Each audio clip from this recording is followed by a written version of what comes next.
And now, it's the Better with Bourbon podcast with Brad Martineau and Deken Palmer. Fast thinking and smooth drinking. The views and opinions shared on the Better with Bourbon podcast are our own and those of our guests. Nothing we discuss should be taken as financial, legal, business, or gambling advice. Don't make investment, business, or betting decisions based on our conversations, as you should always talk to a qualified professional. Always drink responsibly, never drink and drive, and only consume alcohol if you are of legal drinking age.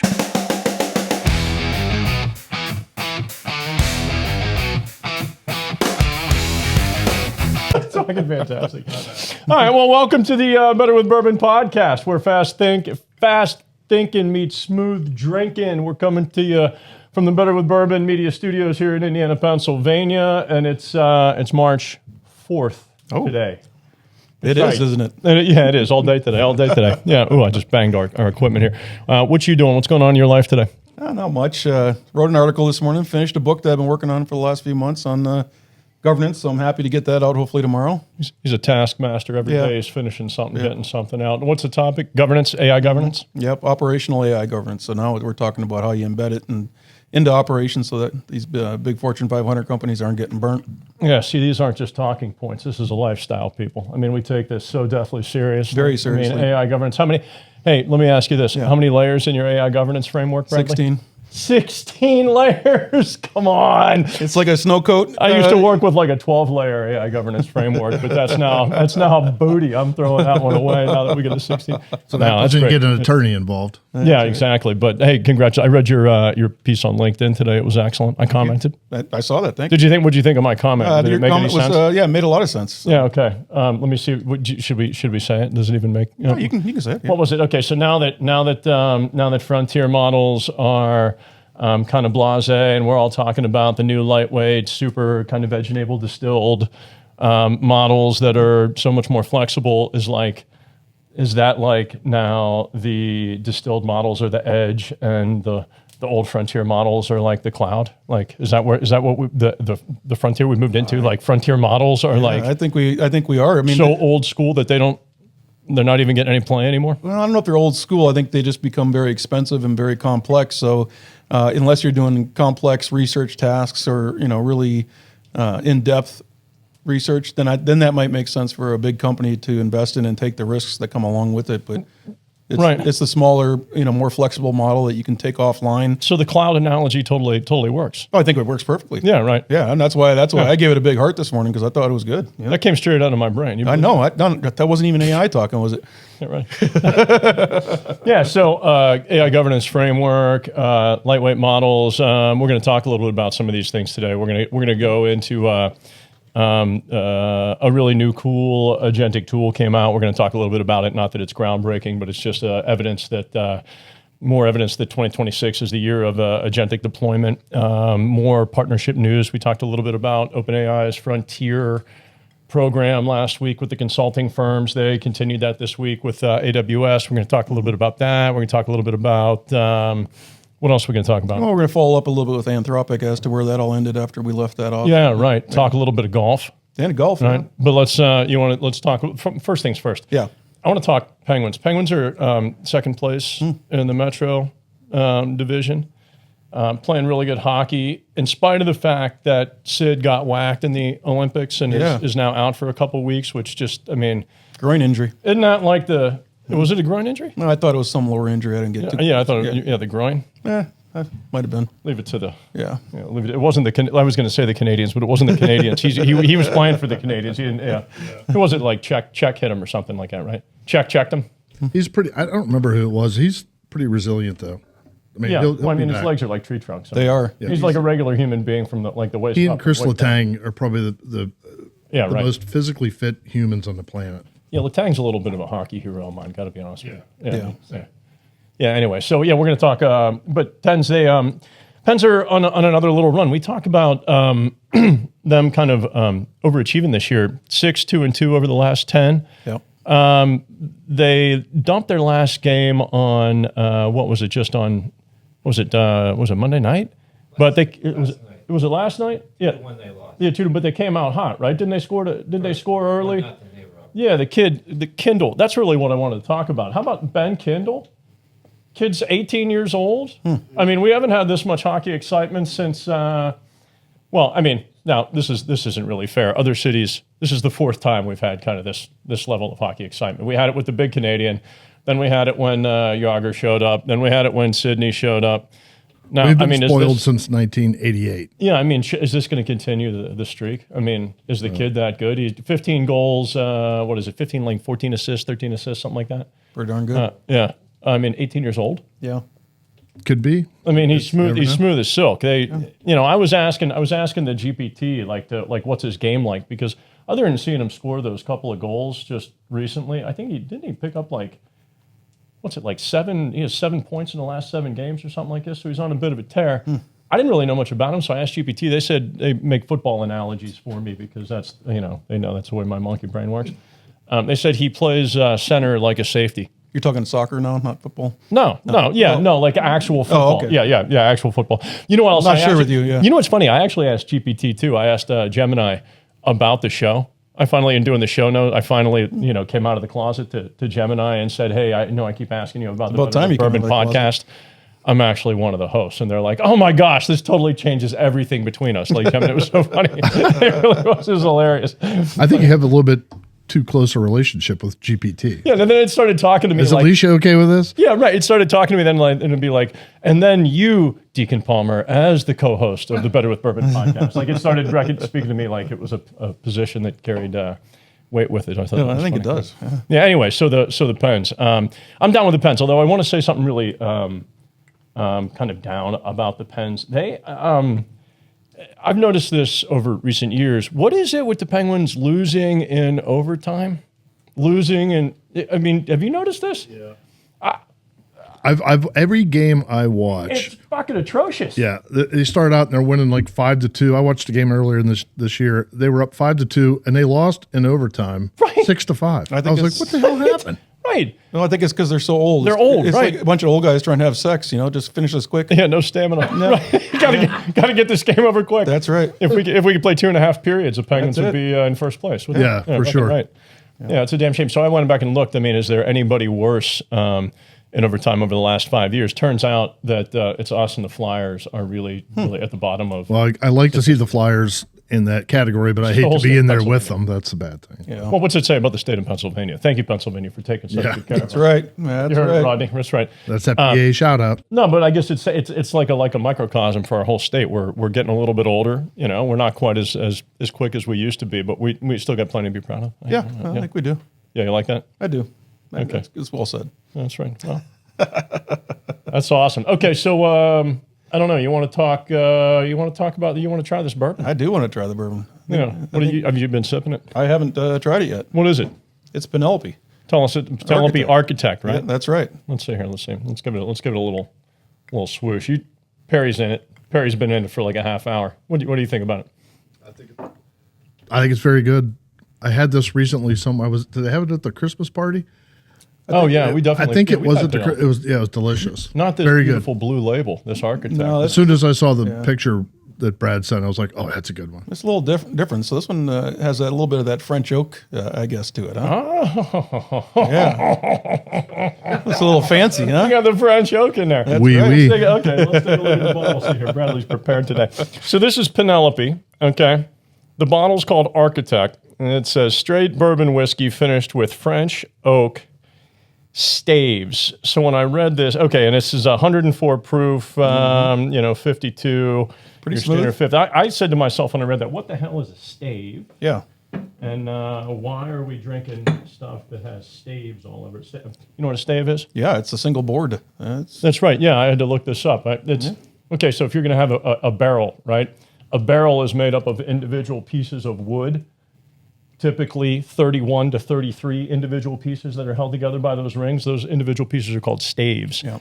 And apparently these Penelope folks will match staves to get particular characteristics in their bottle, which is why they call this Architect. They are building it. Well, they have like high technology that they're using to determine which staves they're actually going to Yeah, right. What's that? They do some sort of it's like all scientific- digitalized. It's science. It's science. I mean, they're using science to figure out and get it as close as to the same every time as possible. Hence the architect name. What do you think? Other than the French oak that you dropped on us there, what you got? Anything else in there? Yeah, a little caramel. I got a little bit of that in there. What's the bottle that go for? About $65. It's funny you say caramel. Yeah, I got a little. You're right on there. Now, how would we rate this in terms of this? Actually, doesn't finish. There's not a whole lot of finish. You get some sweetness up front. You get a little bit of caramel. You got that right. Yeah. I definitely taste the staves. Those staves are good. Yeah, they are, aren't they? I'm a big fan of the staves. Nothing like that French board in your mouth. But it does kind of drop off. There's some French not wood. much finish to it. This is imminently drinkable now that this is watered. You could Goes down pretty easy, right? you could chug a glass. I mean, the barometer is probably going to get pretty empty here. Yeah, I know. We're going to go through this guy. Not to mention that we got some guests in the house tonight too. So we have 3 studio guests tonight. We do. Yeah, the studio's full tonight. We're good friends. Word the spreading. podcast and ourselves. We got Mr. Gretler in the house. We got the Lockard family in the house. Right. We got, it's funny about, it's great having the Lockards here because they drink a bunch of bourbon, and we know that. But, Well, and they even know how to make bourbon. That's even to the next level, right? And Rodney is our bourbon overlord in the bourbon club. So, We wouldn't have a bourbon club without him. yeah, we wouldn't have a bourbon club without him. That's his right. idea, right? Yeah, right. So this thing, this Penelope stuff is good. It's drinkable. We've had it at the bourbon club, but there's a notable thing. They do these things where they are doing what is it? It's essentially runs, or it's like there are like different runs with different staves of wood. Mm-hmm. So they're going to reuse them. So if you don't like number 4 in a build, right, and that's what they're calling these things, build.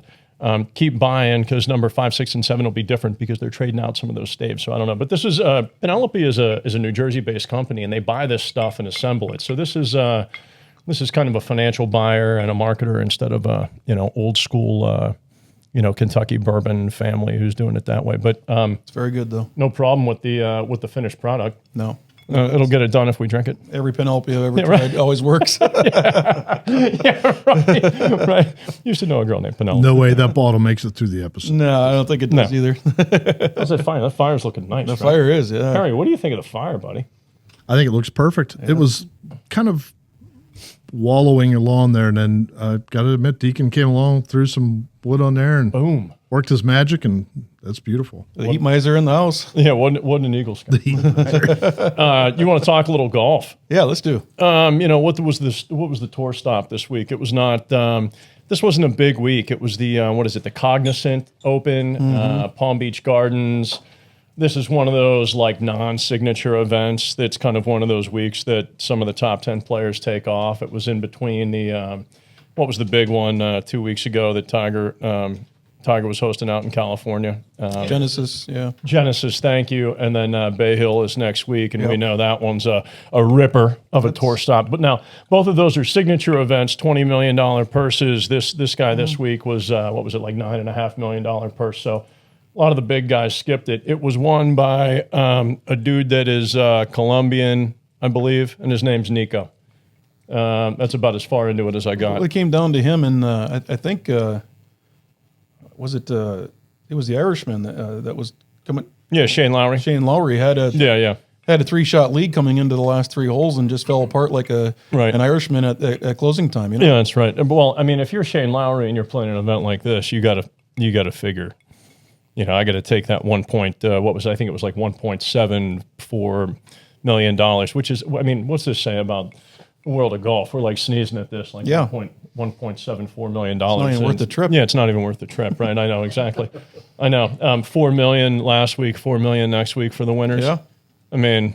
Yeah, but Nico came out with a great win, and he's going to get some exemptions out of it. So That's his third win on tour? Yeah. How about that? I mean, I don't know. Yeah. Anyway, so... Is that the guy that owns on Anthropic? Nico, yeah. Oh, Dario. By the way, Nico. Barry, the names he's I'll learn these names sooner or later. That's right. But other than that, we had some other interesting golf news this week.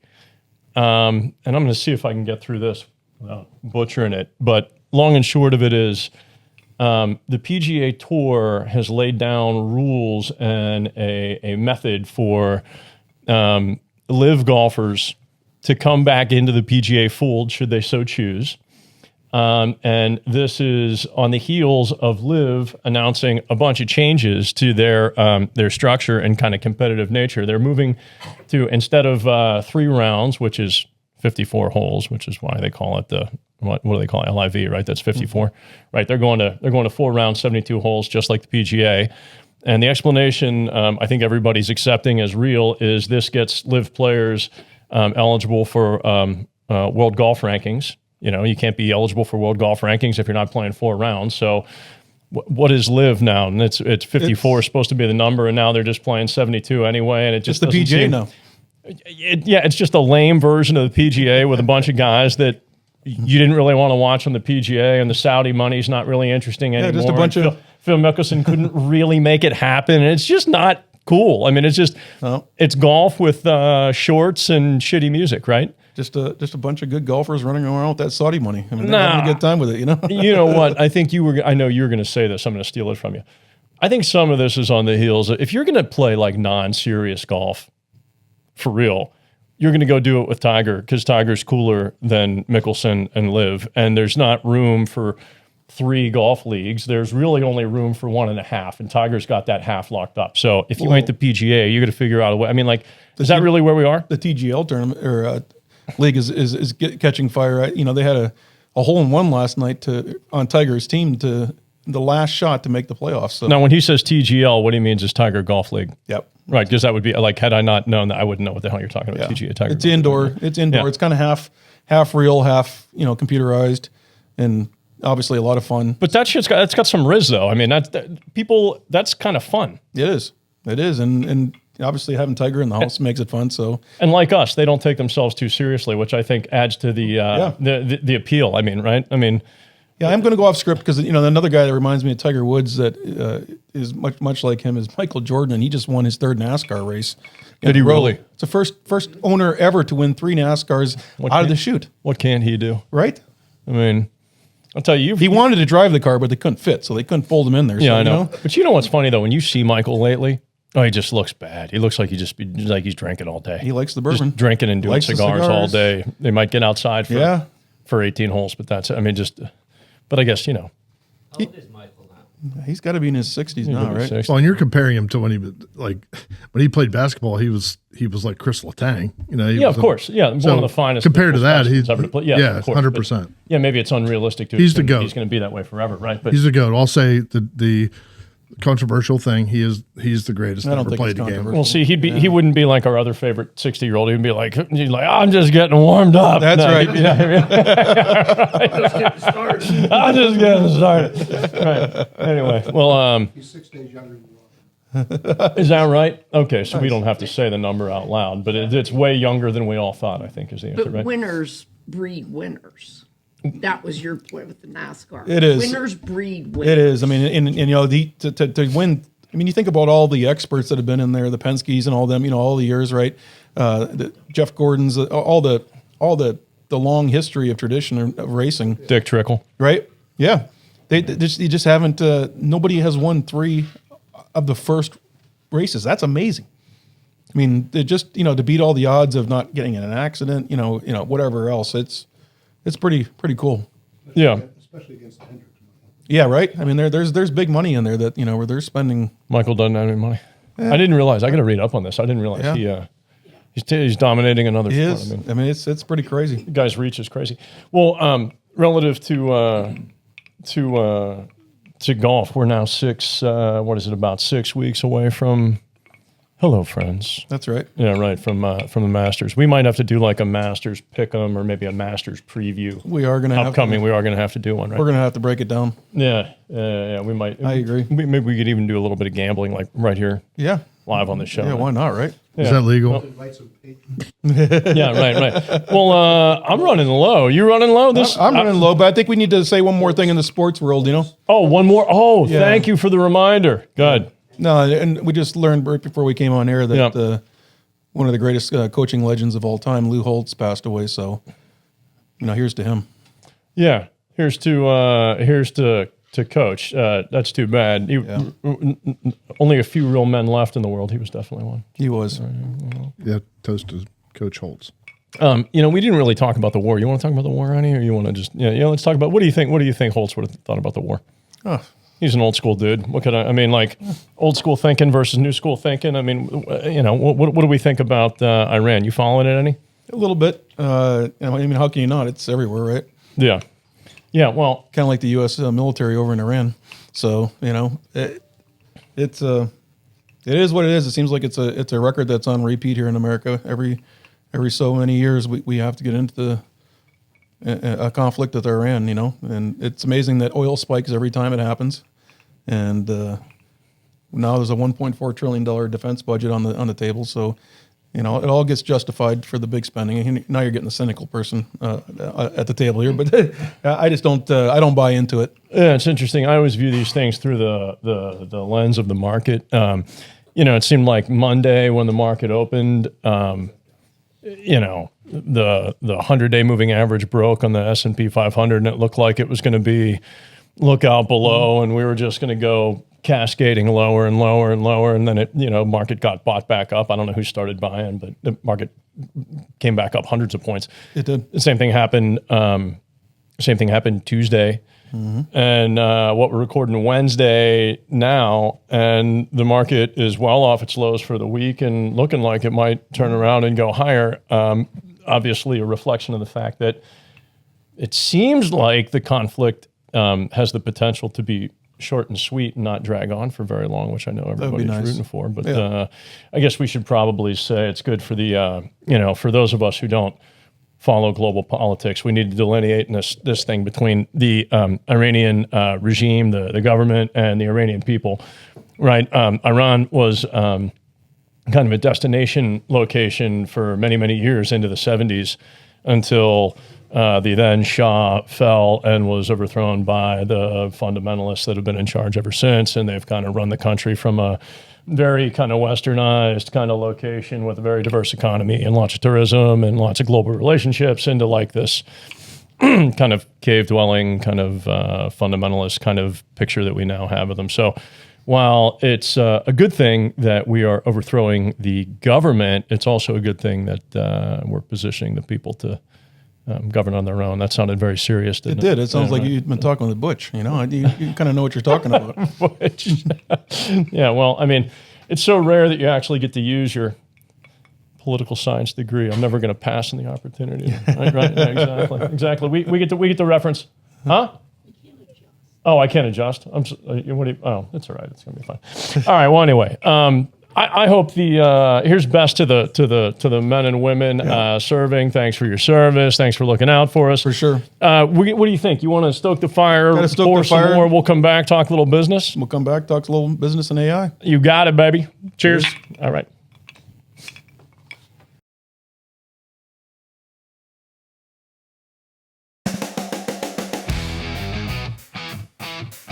What happens when work disappears? When money dissolves, and when freedom becomes something you earn, not something you're born with. A new kind of power is rising, not a government, not a corporation, but the algorithm. In the algorithmic state, no jobs, no money, little freedom. Amazon best-selling author Bradley J. Martineau reveals the world we're stepping into. A world where your reputation is computed, your opportunities are filtered, and your identity is shaped by systems that know you better than you know yourself. This is not science fiction. This is the operating manual of the future forming around us right now. If you want to understand the forces that will define power, belonging, and freedom in the decades ahead, start here. The algorithmic state, no jobs, no money, little freedom. Available now on Amazon.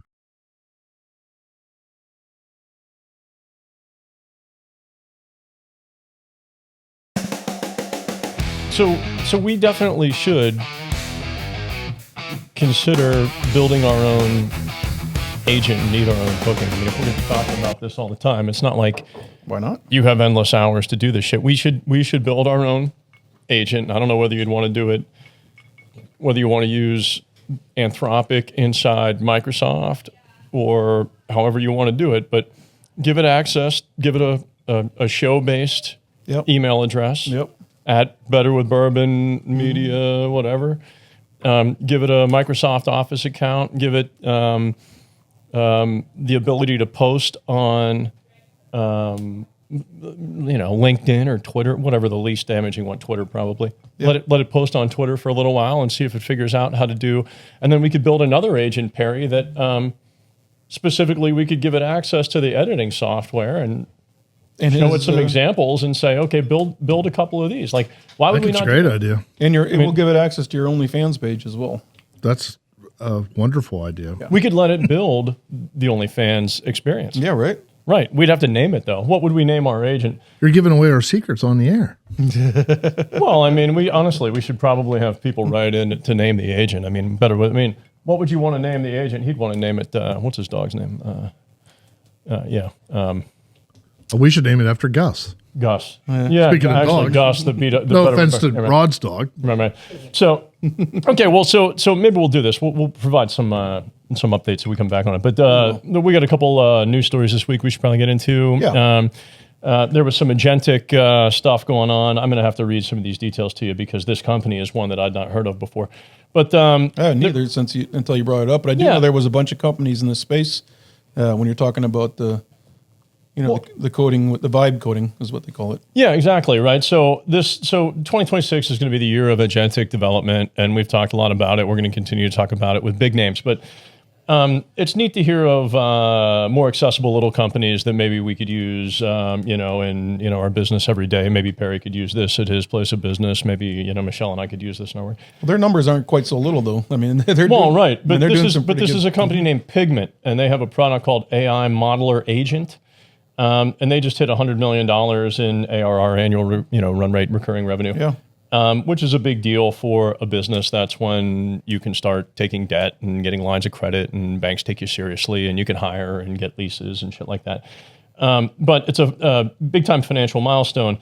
The neat thing about what they do is this is a fully agentic AI model that can take various spreadsheets that any organization, any middle market business uses, and here the use case would be you have a spreadsheet that the head of sales uses, he pulls it out of salesforce.com or whatever your CRM is to give a weighting of what your pipeline is so you can forecast expected revenue for a month and into a quarter. You give that spreadsheet to finance. Finance takes off of it what it needs so it can figure out how it's going to allocate expense disbursements based on how you're tracking revenue to quarterly plan across the year, and then hiring says, well, okay, if we're at X amount of run rate and we're meeting these revenue goals and we can hire this number of people as was dictated by the quarterly plan. All of those are on different spreadsheets. Wouldn't it be great to have a piece of technology that would, using a voice command, allow for you as the CEO to say, hey,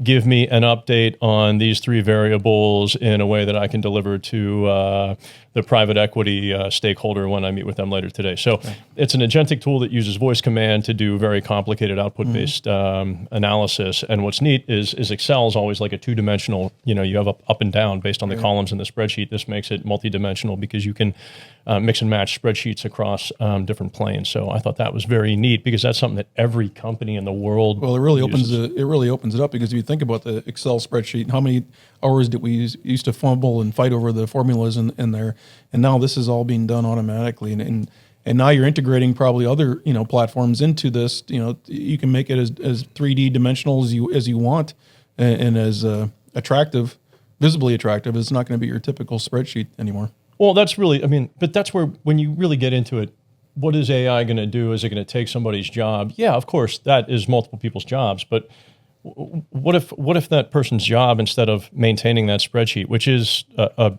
very reasonable entry-level job that lots of people have coming out of, you name the university here, what if that job turned into, instead of maintaining data, one where you were distilling insights from the data and you became actionable and you were able to make recommendations instead of just moving numbers around? So so you're getting into more of the strategy level and the decision-making level, which I think is where the jobs are going to shift if you're a good worker. Of course. Does it disrupt? Sure it does. It's going to disrupt. And in fact, the numbers that came out said that about 12% of the jobs out there in the white collar world right now can be replaced by AI agents as we speak. That's 1.2 trillion in numbers of GDP. So that's a big number. Well, so where do you fall in this? You've written how many books about this? Are those jobs just gone, or how many of those get repurposed? How many of those just get cut? Yeah. See, here's what I'm interested in. How many of those get cut and then replaced later when we know where that capital intensivity becomes more right? And a lot of more pronounced, right? It all depends on the company, but like workforce, one of the top tech companies just laid off half their workforce today. So you're talking about what's his name? What the hell's his name? It's Block Square. Yeah, the Block. It wasn't half, but it was it was. I think it was like 25% of the workforce. It was a big number. Yeah, a big number. So I mean, and he didn't replace them all, and he said the AI can do it better than his workers were doing it and cheaper. Well, this company, that we're talking about here, Pigment, with this tool. Here are some stats about their business. 56% of their new enterprise clients, which are companies like Unilever, Siemens, and Snowflake. Okay, so these are definitely big names. Global 1,000 kind of names. Left giant legacy ERP programs like Anaplan and Oracle. So if we refer back to what we were talking about last week about these giant ERP systems and how that was a regime and technology adoption in corporate America, and now this is kind of the new iteration, the modern day iteration of that, it would make sense that some of those large kind of seat-based, license-based software providers are going to take a hit, because if you can build your own, just pay for a central usage model and $20 a month to have your folks use it, like we pay for Anthropic or Google or ChatGPT, just a regular user's license. Yeah. You get so much more value out of that, and it really brings into question this whole question about how are software companies making their money, and do you need all the functionality that they sell you, right? I mean, Gartner, we used to do studies all the time about how much functionality in great big giant platforms like Oracle's ERP or Salesforce.com's flagship model. You only need 15% of the functionality, but you have to buy 100% of what the license gives you. And right. And companies are just so tired of that. You waste so much money doing that, and you're locked in these contracts that run years and years and years and years. So when we look at the market, what does any of this stuff, why would anybody care about this company, Pigment, and their product called AI Modeler Agent, and how does that have anything to do with the real world? Well, if you've looked at the Software Development Services Index, which is a component of the S&P 500, probably the best example would be Microsoft. Microsoft, biggest software company in the world. Microsoft has just been getting murdered for months. It's just getting killed. $400. It's trying to find a floor at $400. How high was Microsoft at its peak? Was it 600 and change? You remember how high was Microsoft at its change, Bernie? I know you know it. 600 and change. Anyway, Microsoft's just getting hammered. So it's trying to find a floor, and all of this is because everybody who's starting a company no longer has to go pay out the nose for Microsoft Office 365. You can use Google's free shit, develop an agent like we were talking about doing here at the beginning of the of the segment, and build your own software. Yeah. Right. If you're only going to use 15% of what you're paying for anyway, why just pay the money for a couple of months, build your own, and use it forever?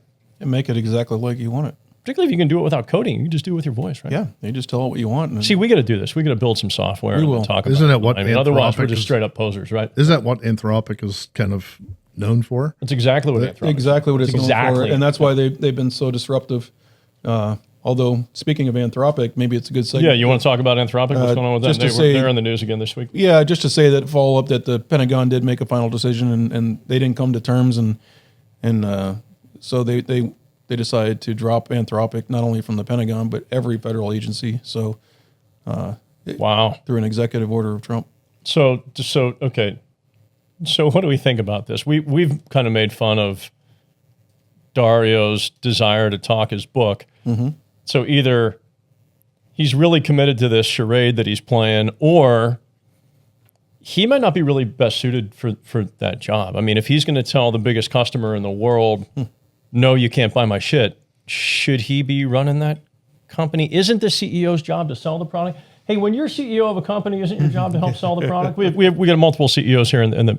Yeah, and I think what aren't you supposed to help the company succeed? I think what he's wrestling with is Hey, when you were running their a company, mission you ever talk statement. yourself right out of a giant contract?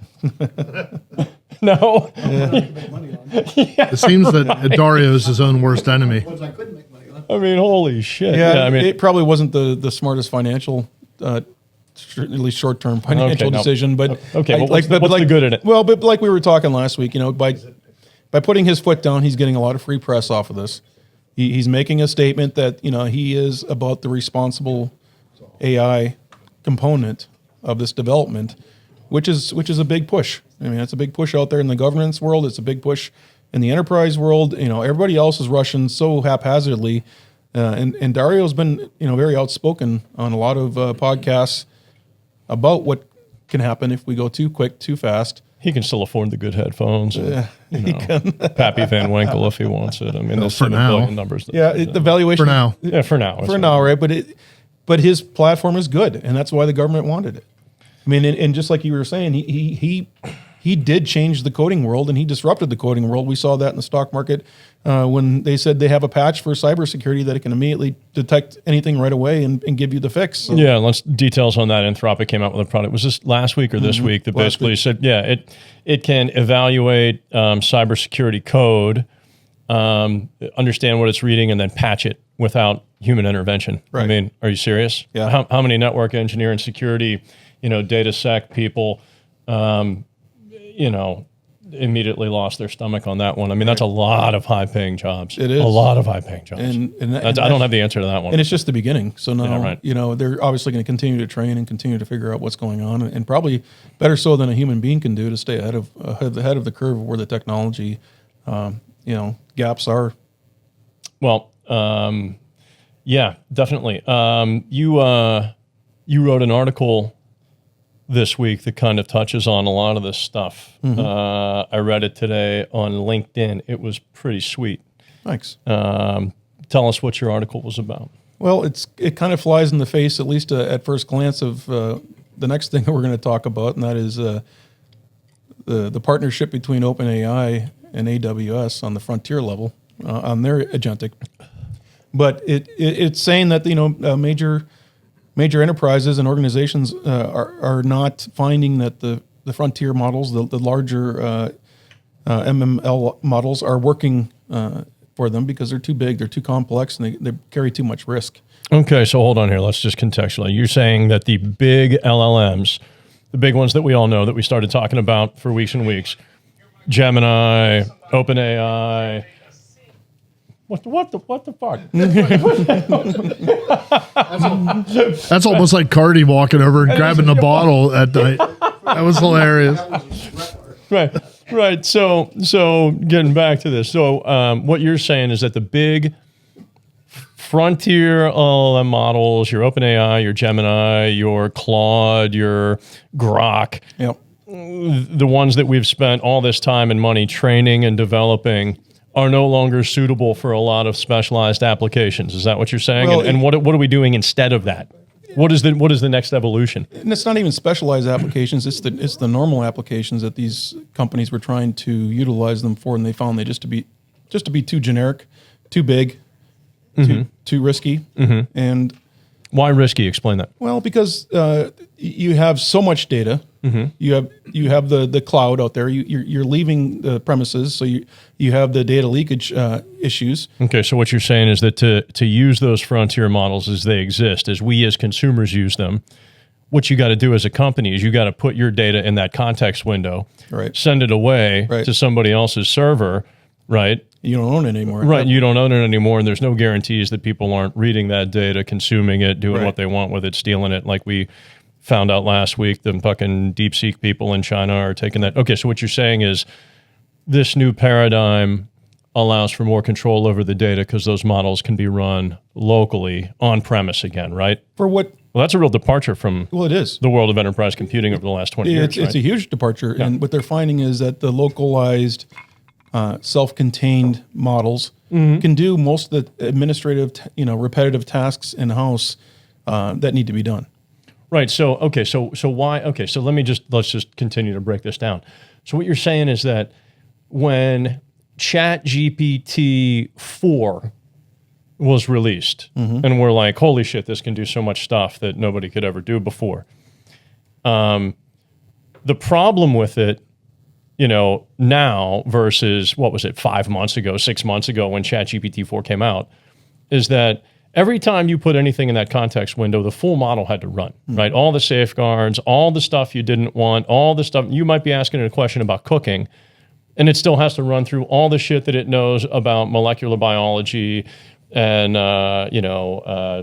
surface tension, and all you want to know is how much sugar to put in the cookies, right? Okay. So what you're saying is that now today, new models are being trained using this distillation process that we're talking about, right? To do very specific sets of kind of domain-specific tasks, right? Yes. Okay, so these are agents, and these are going to be deployed into whether they be vertical marketplaces like financial services or legal or manufacturing, or horizontal marketplaces. There'll be agents for financial professionals, right? Agents for legal professionals, right? No matter what industry you're working in, right? But a lot safer, a lot more controllable. Yeah, right. And that's the biggest issue that they're having is, were they able to control it? Were they able to control the biases that came out of it? Were they able to control the drifting that came out of it? And a smaller model allows you to govern that. Smaller model allows you to govern it, allows you to dispersion a lot more tightly, right? Yeah, wow. So all that makes a big difference. And that's what your article was about. And that's essentially what it was about. Yeah. Nice. You should read it. It's on LinkedIn, and comment, like, and just like you're going to do for this episode. Shout Bradley out. Ask him some questions. Hell, you might ask him a question. I might answer it. Yeah, why not? I like it when you chirp in. Yeah, right. You probably want him to answer better. But what else happened? So we talked. Talk to me about this new. Going back to what we talked about last week. Yeah, we talked a lot about again with this agentic theme. OpenAI last week came out with this frontier program with all the consulting firms, and we talked about the 4 that were going to go out and help companies build agents and shit. From a marketing they had another announcement this week where they said, and this was an interesting one, because keep in mind, OpenAI has a long-standing, very deep relationship with Microsoft. They do. Okay, and Microsoft has a cloud product called Azure. Very well ingrained in corporate America. Very well respected. Their number one competitor is AWS, right? Amazon Web Services. So Amazon and Microsoft compete big time. OpenAI has this day one ride or die relationship with Microsoft, but this week they announced a brand new partnership with AWS for their frontier agentic model. Yep. Okay, and what can you give us any details about this thing? They're going to use AWS's cloud exclusively for it. So it's going to instantly, again, for OpenAI, allow them to globally reach out into all of these existing clients of AWS and Amazon. It's going to immediately have an impact. But on the other hand, obviously there's something in it for Amazon as well. For the $50 billion that they're investing, they're being guaranteed by OpenAI that they're going to utilize up to 2 gigawatts of their data center power. Right. So back to this data center thing that we're talking about. So everybody's making deals for nice to haves based around the thing that everybody needs, which is compute capability and guaranteed space to run these workloads, right? Which, again, that just kind of solidifies their build out. And 2 gigawatts, how many homes is that power? I think it's like 1.5 million homes. It's a lot of power, Okay, so I got some crazy stats on this shit. Okay, so in addition to this, there's going to be a $50 billion investment. Amazon is going to throw at OpenAI. Now, keep in mind, I can't remember the number. What was it? Something like, was it 8 trillion? We'll have to come back and review. But okay, so 50 billion is coming from Amazon. Okay, this is a massive amount of money, and it values OpenAI. The level at which that investment was made values OpenAI at $730 billion. That's a big jump. That's a big number. Okay, so $730 billion. OpenAI is a private company, but $730 billion is... Get this, it's Starbucks plus Netflix plus McDonald's.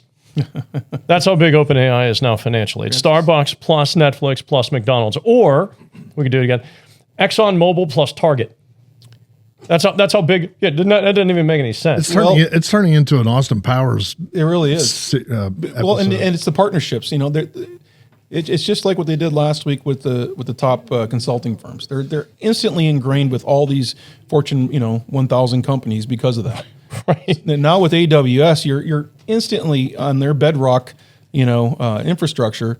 You're instantly with everybody that has that enterprise level. And again, this back to what I was writing about this morning.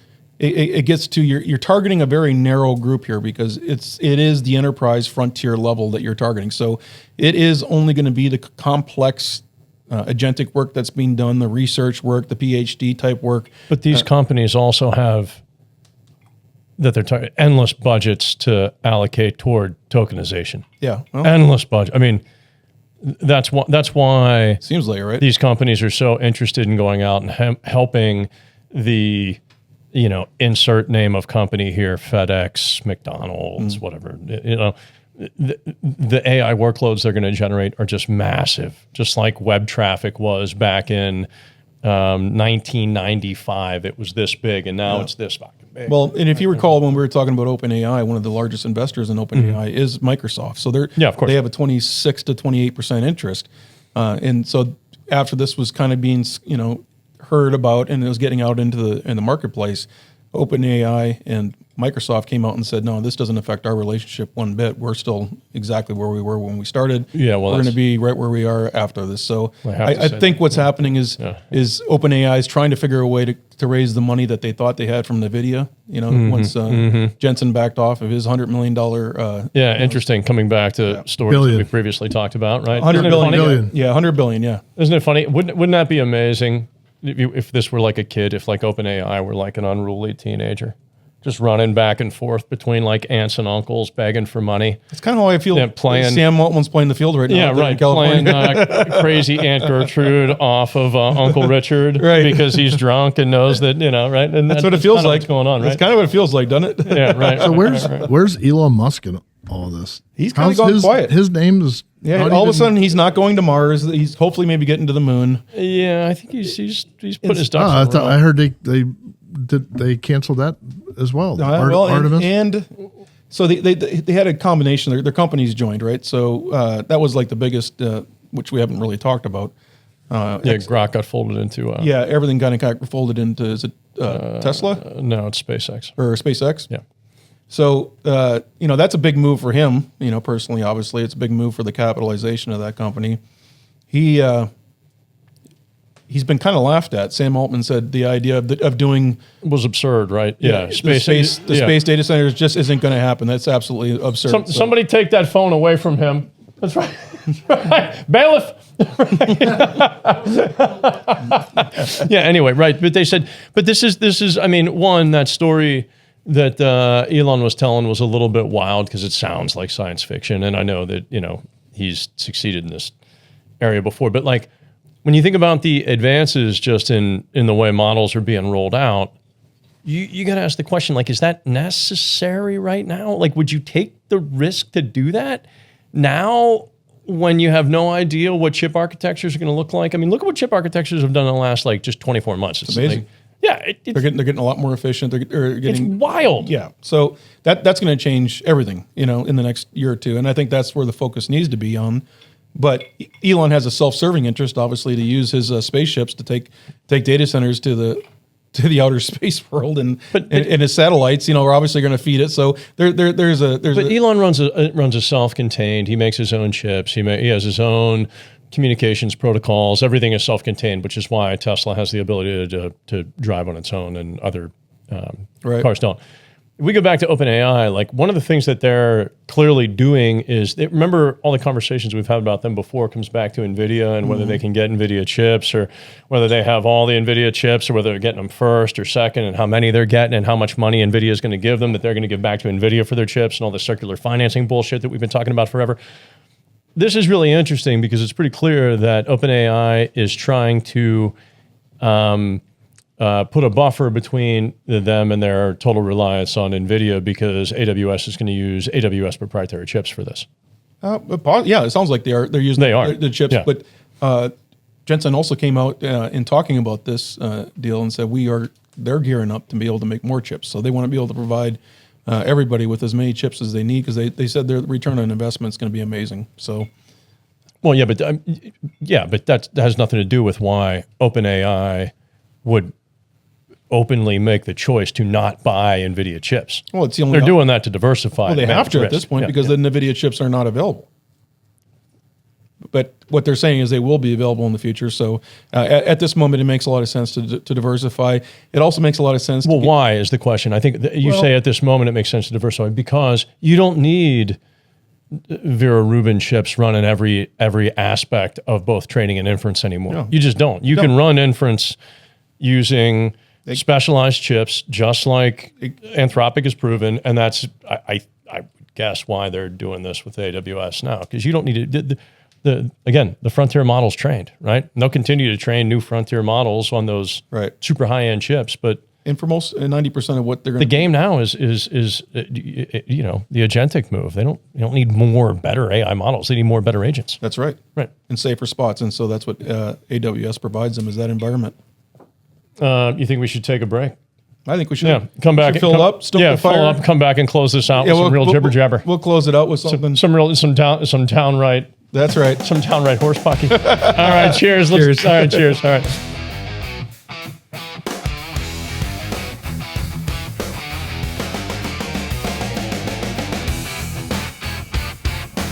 What happens when work disappears, when money dissolves, and when freedom becomes something you earn, not something you're born with? A new kind of power is rising, not a government, not a corporation, but the algorithm. In the algorithmic state, no jobs, no money, little freedom. Amazon best-selling author Bradley J. Martineau reveals the world we're stepping into. A world where your reputation is computed, your opportunities are filtered, and your identity is shaped by systems that know you better than you know yourself. This is not science fiction.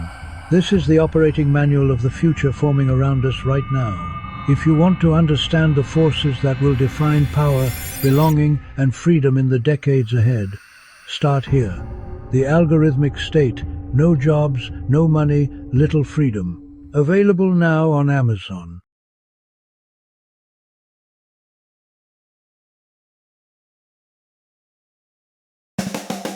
We are on the air. Nice. Okay, so welcome back.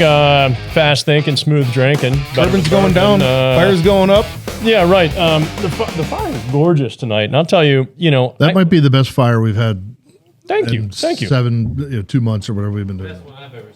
Our lubricity level is almost our lubricity. Yeah, our lubricity. Yeah, we need to discuss lubricity at some point with Lou. Yeah, right. We got to get Louie here. We got to get Cardi back in the studio for that one. We will. And I don't feel like Cardi's not welcome. Cardi's not welcome. I'm not sure we gave Penelope a review that. I mean, I'm enjoying drinking this. Maybe that's probably the most important thing. We're down to the last third of the last quarter of the bottle. There'll be nothing left at the end of the night. I guarantee you. Yeah, there'll be nothing left. Right. Yeah. So we're endorsing Penelope. We definitely are endorsing it. I'm glad that we added it to our repertoire. We're going to have to get the graph out there where we do rate it on our different 4-point checklist. Yeah, the barometer. What's the bourbon? What's it? Bourbonometer. The bourbonometer. The it's bourbonometer. Your phrase. You have to know it. Yeah, right. The bourbonometer is dropping like the market did on Monday and Tuesday. It's going down quick. I mean, should we talk about the market a little bit? Yeah, I think we should talk about the market a little bit because it's been in the news all week, and I'm sure. What asset class should we start with? Should we talk about stocks? Let's start with stocks, yeah, because I mean that was the first and foremost. Okay. Well, we let the cat out of the bag a little bit on this on Monday, Tuesday, we had a break. Now we're talking about the S&P 500, right? The SPX broke the 100-day moving average, which is a really important technical indicator. And there are a couple things going on here. Number one, we've been essentially going sideways since October. It might feel like the market's been, really up at points and really down at other points. But we went sideways for 5 months now. Number two, the high in the S&P was just above 7,002.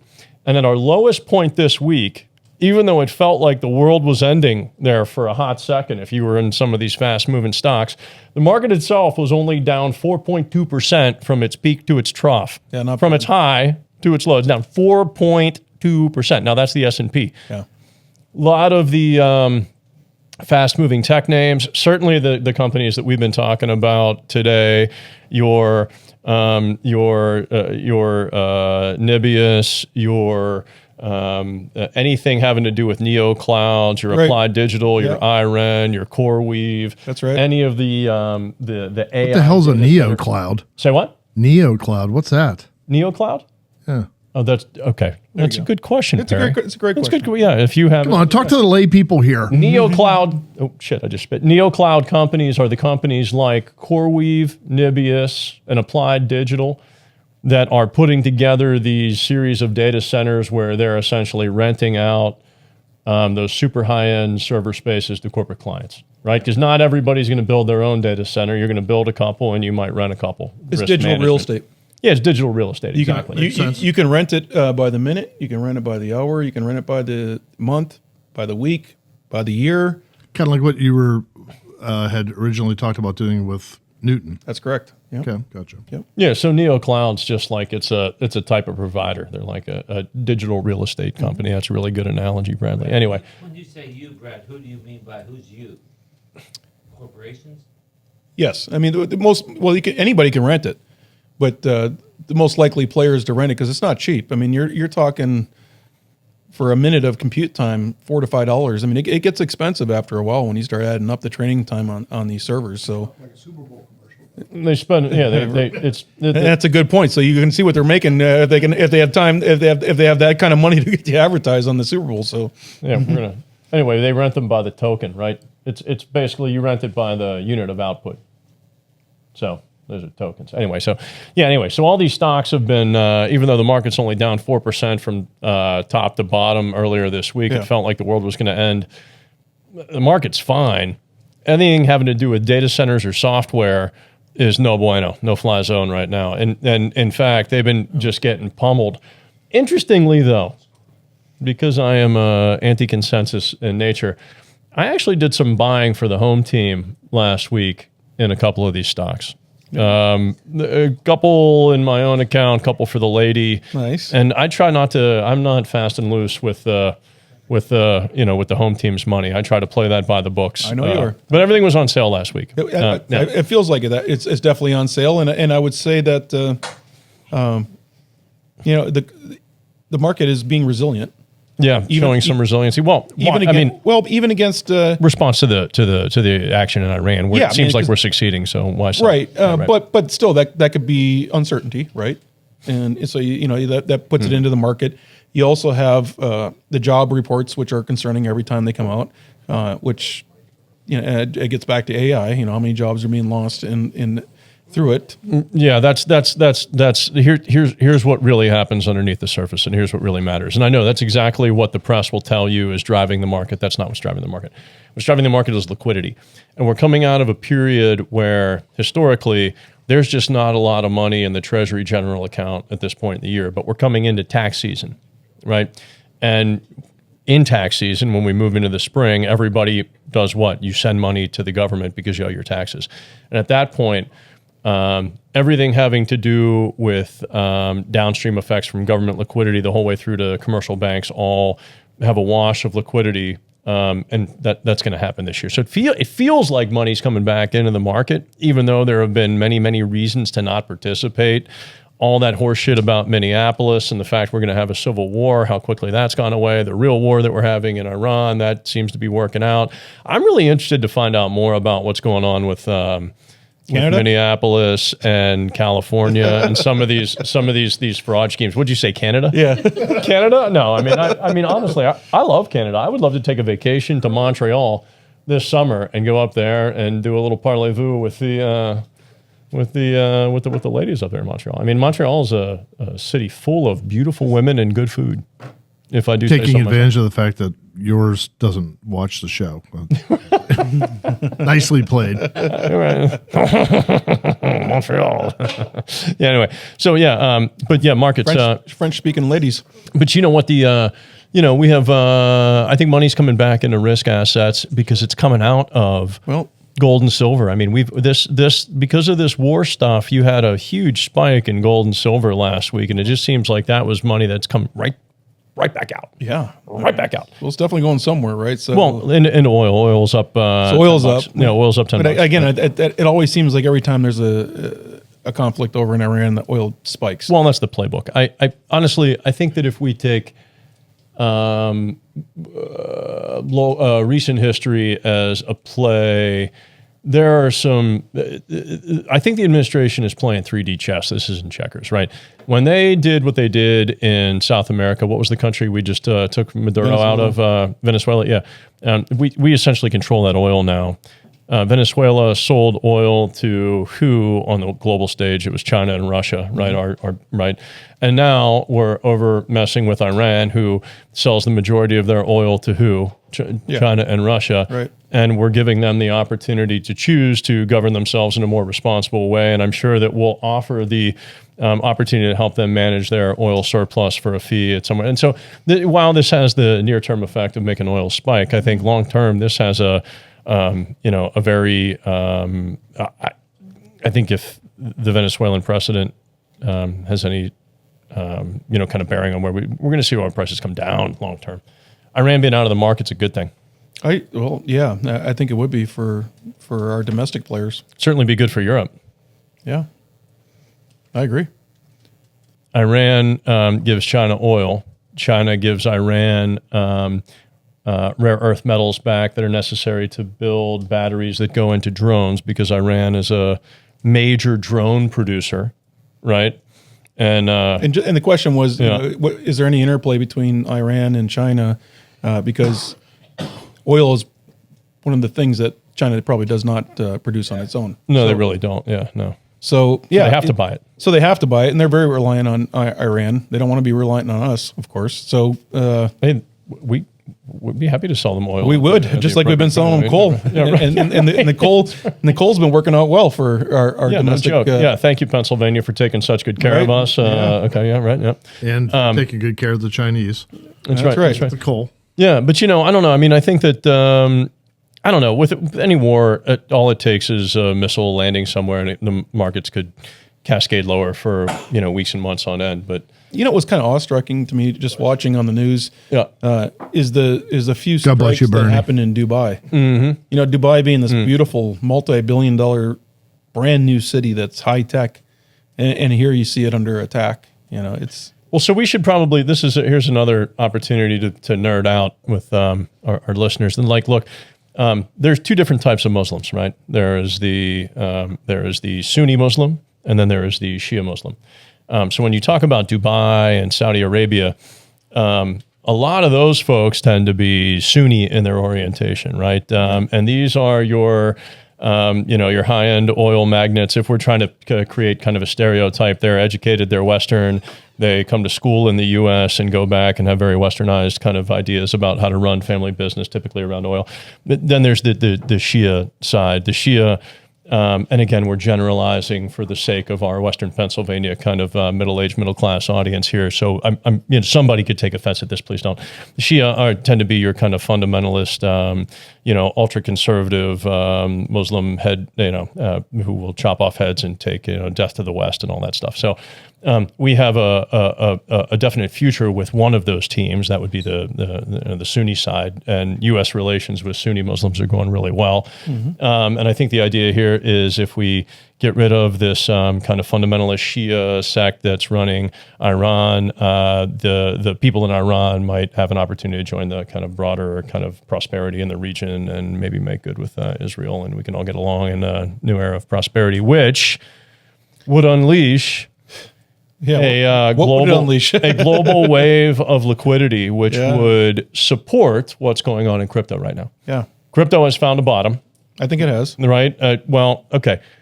When crypto went into the last crypto winter, which was 2022 to 2023, when we started raising interest rates, I looked at this just the other day, interestingly, that it went down for a year, exactly 12 months. All right.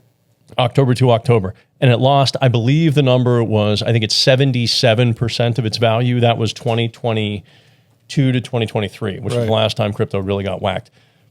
2023 had bottomed. We started cutting rates. Crypto skyrockets up to the current iteration, and it's up, I don't know what percentage, but it's up a lot. The current correction in crypto is nothing like that correction. That went on for exactly 12 months. The current correction from October to now, it's been going on about 5 months. Yeah. And even though it's been going on less than half the amount of time, the total fall in 2022, 2023 was 77%. Crypto top to bottom, and this fall was down about 55%, maybe close to 60%, and has now started to bounce back up. So the question is this a dead cat bounce that leads to a lower low, or is this sustainable? And the only way that gets answered is with global liquidity, right? And when we think about could this free up global markets? Would it be good if we had we perpetuated the dollar-based system? Would that bring dollars back into the U.S.? Yeah, it definitely would, because we've had dollars fleeing the U.S., selling treasuries, buying gold. That's not good. And a lot of these other assets are at their all-time highs. So, people are taking their money and they're trying to reinvest into somewhere where they feel like there's still value to be had. And what's on sale? It seems like crypto's on sale. Yeah, crypto's on sale right now. Yeah, it's funny. It's funny when gold continues to keep pushing higher and higher, but silver and platinum and the miners are struggling to keep pace with gold. It tells you that precious metals trade is over its peak and kind of getting long in the tooth. I think eventually we're going to see some money start to come out of that space and work its way back into some of those data center high-flying tech stocks. I mean, and that's actually what I'm betting on. We bought some real fast movers, Galaxy Digital, GLXY. You've been talking about Galaxy. Yeah, I love it. So that was, if we go back to our prediction episode, that was the one I thought maybe like a big bank would buy them. They are ripping. I think they were up like 16, 17% today. Yeehaw, giddy up. Well, there you go. Yeah, that's a home team owns that. Samsung hasn't moved a bit. Well, I don't know. Samsung's too big. It's like GE, dude. Yeah, you know what I mean? Like it might be, but they're still one of the biggest producers in chips, and I think that. Well, of course, but they also are the biggest producer of TV screens. And I know. So telephones, it maybe gets diluted in all the other stuff. And right. I mean, if you want to buy chips, you got to buy a chip company. Right, you're right. Right. I mean, I don't know. Yeah. What the fuck? What do I know? What do I know? Anybody else want to talk about anything? What's going on? What's good? You like the Bernie? You had a question earlier. Yeah, Bernie, what you got? Yeah. Oh, yeah. Bernie's got a question. Question from the studio audience. What's up? Oh, this was about. NIL. NIL question. Yeah, we're bringing this back into the Eddie Edwards segment. Yeah, I love it. This is awesome. What was the observation, Bernie? You just mentioned the state of Mississippi has a bill going through that would exempt NIL money from state income tax. So what he said is the state repeat it, Fred. Mississippi has a bill that's pending right now. Yeah, right. That's good. I got a bill pending right now. Burning good. Yeah. There you go. Deacon's on fire. So the state of Mississippi's thinking about not taxing NIL money? Talk about non-taxing NIL money, which would be a windfall for these student athletes, because it definitely, and not only that, but it'd be a windfall for the local universities. And I think that's where the bigger, it stretches their money further, where they can now attract. We're talking about federal tax, state tax? State tax. State tax. So if you're comparing LSU versus Mississippi, for example, or Mississippi State, or Ole Miss, you're looking at now. Well, that $1 million NIL money is going to go straight. I could be mistaken, and maybe I have a bad attitude about this, but correct me if I'm wrong. Is Mississippi not one of the poorest states in the goddamn country? It is, and they're thinking about not collecting taxes. Why? They don't need it because of football. They don't need it. Give me a goddamn break. I mean, that's one of the dumbest. Now, I'm sorry, this is not directed at you. I mean, just the shape and structure of some, like, seriously, one of the poorest states in the country is going to stop collecting tax so they can get a better receiver. Priorities. Give me a break, Mississippi. It's all about the football. I disagree, Deacon. Priorities. I disagree because I think it's an investment in their universities. It's the opposite of an investment. It's a short-term investment into their for the little bit that they got to give back. It may attract that next athlete that may be deciding between this university or one of their competing conferences. Wasn't it Ole Miss's quarterback two years ago that left after the season, before the bowl games, and went to another? Wasn't it Ole Miss? Because they were going into the quarterfinals. Didn't they just hire Lane Kiffin, or did they just get rid of Lane? They just got rid of him. LSU. Oh yeah, so they just got their ass burnt. Well, Jackson Dart.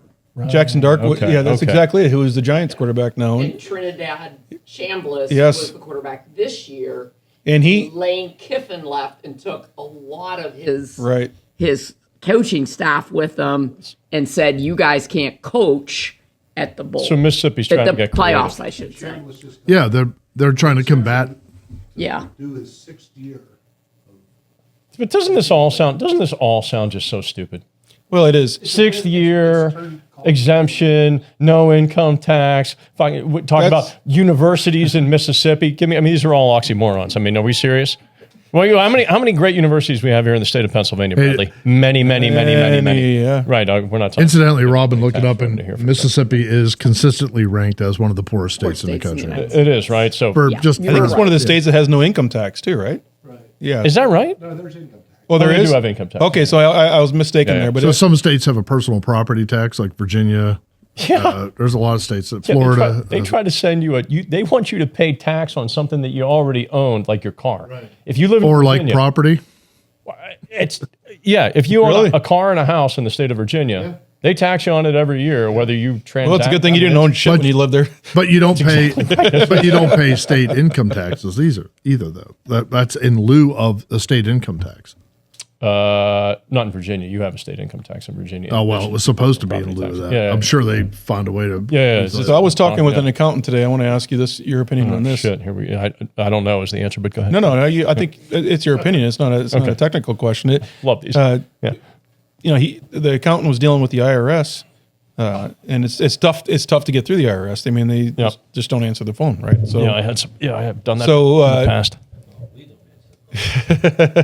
So the question is, do you think Trump's tariffs are really going to be worthy of him disbanding the IRS? No, I think that's. We have to have an IRS. That's crazy talk. It's not going to become the external IRS, where we're collecting all this this revenue outside the states, and that's going to be enough to No, I think put that's the federal bill. I think that's a short-sighted bit of rhetoric. Do you want the next president? Because remember, this isn't law. This is all by executive order. Right. So it's going to go away by executive order next time around, unless will. it gets passed into law. So, I think honestly, the best. Again, I always look at this through a market lens. The dollar has rebounded for the first time in a really long time.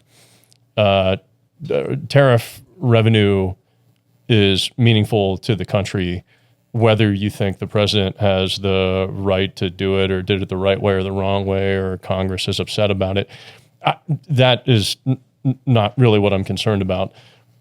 We need the money. The dollar is responding to the positivity associated with tariff revenues. We should find a way to keep that going, whether somebody has to make a concession or not, my humble opinion. So it's just a marketing ploy then. So you think the IRS's job is to keep people honest? Well, I don't know. I mean, can we regulate Well, morality? here- I mean, we could get really down in the hole here. Well, this is why I think a national sales tax would make more sense. National, instead of income tax? Pay no income tax, Yep. keep all the money you earn. Everything's based on consumption. Correct. Interesting. Sounds like Ross Perot's back there in stockings and stilettos. How does it work in Europe with a VAT tax? Yeah, right. Yeah, right. Well, I mean, it's better than a flat tax. It requires almost no. Nobody has to really moderate it or monitor it. Well, that's because what I it would- like. well, that's just why it's happen. never going to work. Well, and now Right, with, because you can put all these IRS people out now, of work. well, now with the digital age, you should be instantly when you do a transaction, that money should just sweep right into the IRS's account. It should not have to pass through the merchant. It shouldn't Yeah. have to be the responsibility of That's fine. of the merchant or the consumer to have People to who make sure have they more are report it gonna and then they spend pay more. it. Yeah, so it automatically gets paid.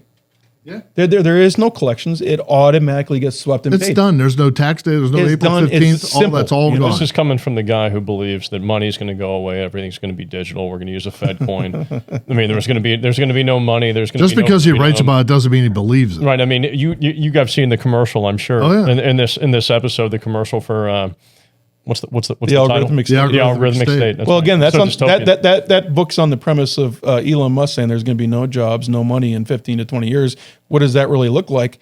But the European Union is a perfect example of what that kind of looks like, because anything that you own over right now at the end of this year in 2026 in the European Union, as far as cash goes, anything above $10,000 is worthless. They're digitalizing everything. I'm going to need to do some reading on that. Yeah. Because that sounds bonkers to me. Yeah, it does sound bonkers, but that's the European Union, It's Europe. and they're making a real hard stance. They're saying even if you want to travel to Europe, in fact, we changed our travel plans because you have to get digital ID if you're going to travel. Yeah, it's funny. My cousin has my mother's side of the family. For some reason, the kids are all real smart. They always go to St. Andrews for college, and we're going to go over and visit the last cousin that is in St. Andrews. I was going to go with his dad. Is that in Mississippi? Yeah, and you know what I was actually really afraid of? I was afraid of their new law that says that you can be detained at the airport for things that you've said on stuff on mediums like this one, and I thought, oh shit, like what if something got out about my opinion? Like what if they didn't like the way I talked about the Canadians in the curling, and they detained me at the airport. They didn't like you didn't like your curling form. I mean, it was just very outrageous. I mean, but look at how across the hog line. Look at how ruddy and like English Irish I look though. How could they couldn't take it out on me? He just totally ignored the hog line. He was like, the hog line. No, he just jumped it. The hog line. I know. He jumped the hog line. I mean, Jordan would have been proud. We got to get a new line of callers. We really fell down on getting callers in. Like, why does that seem so difficult? We should just get like. No, we should. And now we, thanks to Perry, we are actually have instead of the big Princess Leia headphones, we have the wireless ones. So. Yeah. So we'll take take the callers, and if you want to talk about Deken's outfit, you're more than welcome to call in. About we're going to make a commitment that next week we're going to have one caller per segment. Yeah, we will. What do you think about that? We'll make sure that happens. It's been a busy week for both of us. All right. Well, you know what? You had a lot to do with the feds. I was wrapping up a book. Yeah, we did. And thank you to the sponsors that reached out too. By the way, I'm getting back to you. Yeah, we had a great inquiry about a sponsorship opportunity. Yeah, so it was awesome. People are writing us from South Carolina, so I will be getting back to you. Wow. And we did get some play from Savannah. Savannah, the distillery. And we did get a little play. Picked up our story on their thank you, Instagram. You're not on social media, I love it. but No. Right, that is I know, and we talked. Is that what I said? We talked about why.